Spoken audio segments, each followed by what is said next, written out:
This past few days, tinuruan ko kayo on how to fix your clit position, your saddle forearm, saddle height, the angle on your hoods.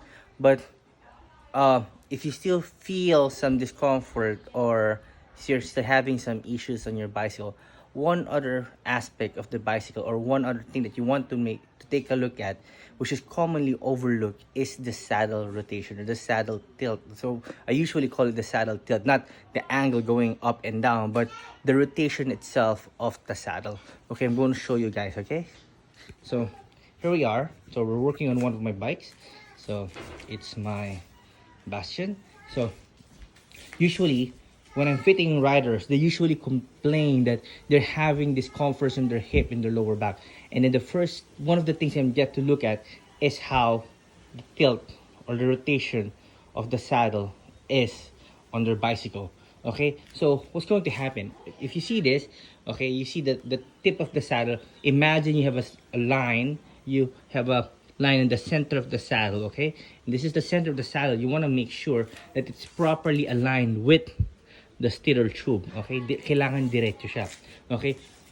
Most of the time, nakita ko hindi diretso, okay? So, minsan, they're complaining about they're having pain on their hip, usually the left hip or the lower back. Minsan, pag nakita natin, nakaganto yung saddle, okay? Nakaganto. So, what's going to happen? If your saddle is rotated towards the left, you have the tendency to drop your right hip. So, if you're dropping the right hip, mag-hyperextend yung left leg mo. So, mapupull yung lower back mo on the left, your psoas, your lower back. So, it will lead to discomforts or injuries. Or sometimes, baliktad naman, towards like this naman.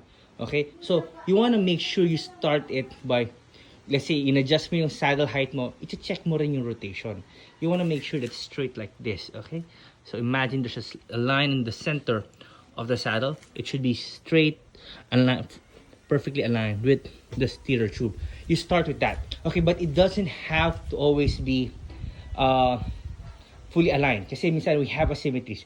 We have to understand not everyone is perfectly symmetrical, okay? Some people are born with asymmetries, imbalances on their bodies. So kailangan i-atma natin kung ano yung needs ng tao sa bisikleta. So this is one simple thing that you can do, but this simple adjustment, okay? That simple adjustment na tinuro ko sa inyo will definitely help you be more comfortable on the bicycle. So remember, check the saddle rotation, okay? You put it straight. I know some of you guys, hindi ako damay dyan kasi naka-aero frame ako.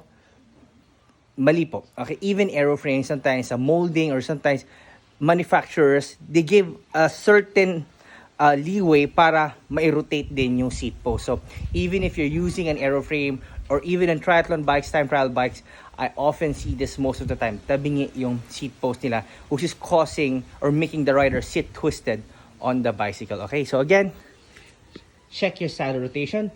This will be a very big help for you guys. Okay, thanks guys. Salamat.